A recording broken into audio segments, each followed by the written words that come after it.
नमस्कार मंडळी.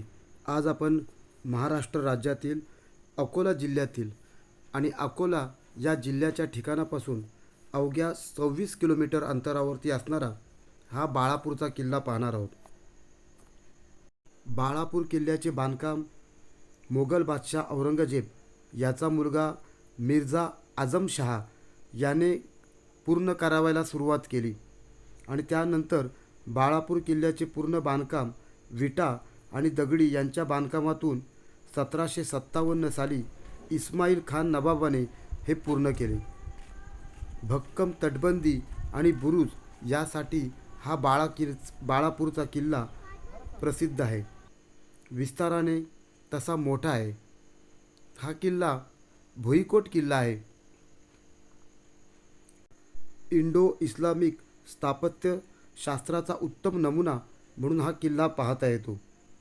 भक्कम अशी दुहेरी तटबंदी आणि दोन नद्यांच्या संगमावरती वसलेला हा किल्ला आहे.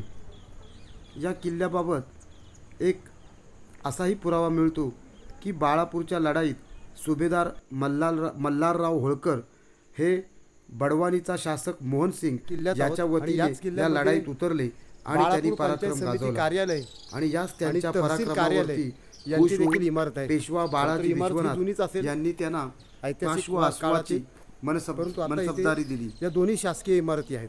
आज या किल्ल्यामध्ये तहसील कार्यालय याचबरोबर पंचायत समिती कार्यालय आपण पाहतो.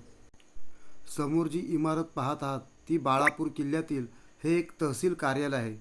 कार्यालय हे ऐतिहासिक स्थापत्यशास्त्राचा नमुना तर आपल्याला दिसतोच आहे. या किल्ल्याची ही प्रचंड मोठी तटबंदी, सगळीकडे चारही बाजूला अजानचा आवाज येतोय आणि ह्या किल्ल्यावर देखील इतर किल्ल्यांप्रमाणे बाळापूर किल्ल्याच्या कोणतीतरी कबर आहे. एक मुस्लिम आणि चारही बाजूला मुस्लिम वस्ती आहे. आपल्याला तिचा अस्तित्व या किल्ल्यातच तहसील कार्यालय, पंचायत समिती कार्यालयावरती आणि चारही बाजूला मुस्लिम धर्मीय अजानचा आवाज घुमतोय. आपण बघूया बुरुजावरून.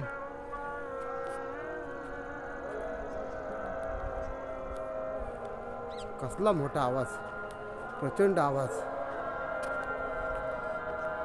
प्रचंड आवाज. चारही बाजूला या मुस्लिम वस्ती असल्यामुळे चारही बाजूने आवाजाचं प्रमाण मोठ्या प्रमाणात असल्यामुळे वेगवेगळ्या ठिकाणून अजानचा बांगेचा आवाज येतोय आणि एक प्रचंड मोठा आवाज इथे निर्माण झाला आहे. हिंदूंनी हा प्रचंड आवाज ऐकायचा, सहन करायचा आणि फक्त शांत बसायचं. जय हिंद, जय महाराष्ट्र, जय शिवराय.